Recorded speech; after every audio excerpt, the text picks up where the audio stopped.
G'day everyone, welcome to another edition of Chris Rankin's Music Crush.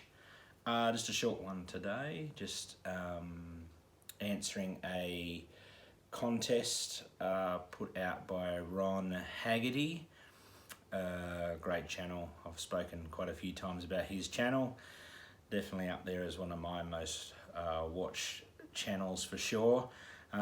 He put out a contest to show your top 5 favourite punk albums, so I thought I'd enter this.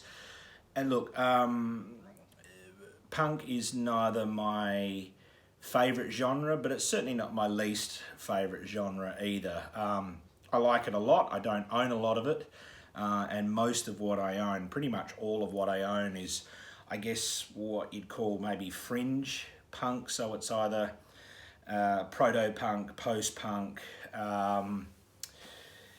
you know, all things that are sort of circling around the outside with definitely certain punk tendencies and punk sounds, is probably the best way I'll describe it. And you'll see with the list that I show. So, yeah, so I'll get started. These are my top 5 favourite punk albums, or the closest things to punk albums that I have. I'm pretty sure they are my top 5 favourite. There might be a couple of others that are close, but these are probably my top 5 favourite, and they're certainly of the top 5 that I actually own. So I'll get started. So first of all, and these are in no order, but I will tell you what my favourite one of all time is. And it's not even really a punk album, it's by a band that were initially a hardcore punk band. But anyway, I'll get started. So number 1 is Death. Now I'm sure you all know the story about this band. So they recorded this album in 1975 by the Haggerty brothers, and it wasn't officially released until 2009. Now this is a proto-punk album, just amazing. I absolutely love this. I'd heard about the story of this album, and then when it was finally released in 2009, I got it instantly. I couldn't wait to get it. Politicians in My Eyes is fantastic. I love it. The riffs in that song are amazing. Keep On Knocking is brilliant. Where Do We Go From Here? I love also. Just a brilliant album. The picture of Detroit there with the grand ballroom there in the front. Brilliant album. Death. Number 2. Now, I've actually got a few albums to show as part of my number 2, and you'll see what I get to. So the band is High Tension. Now, they have ended up becoming my favourite Australian metal band for sure, my absolute number 1. I see them every time they come to Perth. The vocalist Karina has become a very close friend of mine, and it's always good to catch up with her and hang out when she comes to Perth. And I'm talking about High Tension. Now, I will show my favourite album by them, and it will be the entrant into this contest. But this is the album that was their first full-length album, and this is when they were still very much a hardcore punk band. This is pretty much all hardcore punk. There was a little bit of metal coming in and a little bit of sludge metal, a little bit of blackened sort of sludge metal sound, but it was mainly hardcore punk, and this is their debut album, Deathbeat. They're from Melbourne, by the way. This is their second album called Bully. This one, the metal's starting to become a lot more prevalent and pretty much taking over the sound, and even some progressive metal elements. Lapindo is one of my favourite songs of all time on this album. It's a story about an Indonesian cement company that built their cement site in a place that was extremely close and vulnerable to volcanoes, and when a volcano erupted, which I'm sure you remember the story, it caused major mudslides and landslides and cement and all to wipe out thousands and people and all sorts of villages. And the song Lapindo is about Karina's home country of Indonesia, and that quite sad story and terrible story about a large company sort of doing wrong things. But yeah, back to High Tension. So that's High Tension and their second album, Bully. I absolutely adore this album, one of my most played albums of all time. This came out in 2015.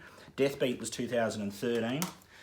Now, this is my actual official entry, which is weird because it's probably their least punk album. They have pretty much moved on completely to...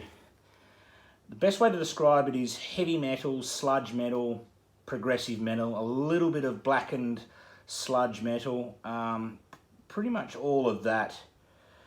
Certainly a lot more progressive. There's certainly a lot more progressive sounds and longer emphasis on the music and longer songs. The production of Mike Deslandes on this album is absolutely brilliant. He's one of the guitarists in the band.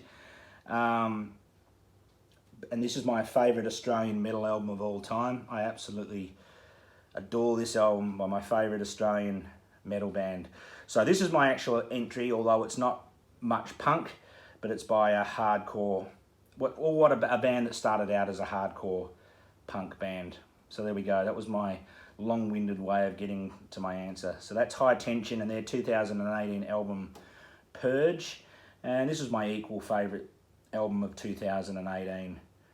Just a stunning album. Unfucking believable is the best way I can describe this album. I love it to bits. Number 3.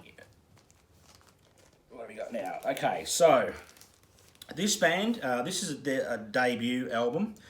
And they're punk, but I've seen them described many times as synth punk. Minimalistic punk is another way I've seen them described, and I'm talking about the band Suicide, and this is their debut self-titled album. This came out 1977. This is their debut, as I said. They're from New York. This is a 2016 reissue that I picked up last year, actually. I got this last year. Absolutely brilliant album. Kind of weird, out there. Takes you a little bit to sort of get into. Takes you a little bit to sort of really absorb everything and devour everything that's going on in this record. But once it gets into you, wow, it stays with you for a very long time, and an absolutely superb album. So that's a synth punk album, and my number 3. Number 4. So this band is now, a lot of the punk that I do like is post-punk. I was a young kid in the late 70s, so of course I got to hear a lot of the post-punk, you know, the early Talking Heads and Blondie. I can't really think what else, but yeah, a lot of that late 70s post-punk sound. I really did like a lot, and still listen to that a lot, and I've got quite a lot of that collection. I was going to show a Blondie album, but I kind of feel that my 2 favourite Blondie albums were kind of moving away from the punk, you know, Parallel Lines and Auto American, so I didn't. So I've decided to show this post-punk band, Television, and this is their debut album, Marquee Moon. Brilliant album. I've heard this one described as art punk as well, which is interesting. But yeah, post-punk, art punk, 1977, this album. New York, of course. Another New York entry into my list. So Television, Marquee Moon. This is the only thing I have by them. I think they only released 3 albums. Don't quote me on that, but I'm pretty sure it was only 3 albums. But this is the only thing I have by them. Just amazing. The thing of, when you hear this album and you think of so many bands that they probably influenced or inspired with this sound, it's kind of amazing. So Television, Marquee Moon. And my fifth entrant,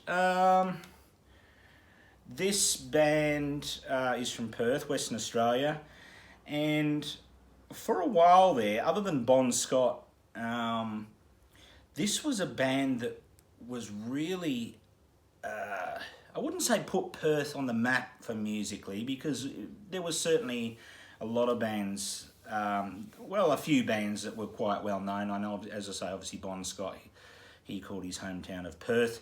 But this band, and funny thing about this band is for a little while there, they were actually more famous in England and throughout the UK and other parts of Europe than even in Australia at some points. Now, I'm talking about the band The Triffids.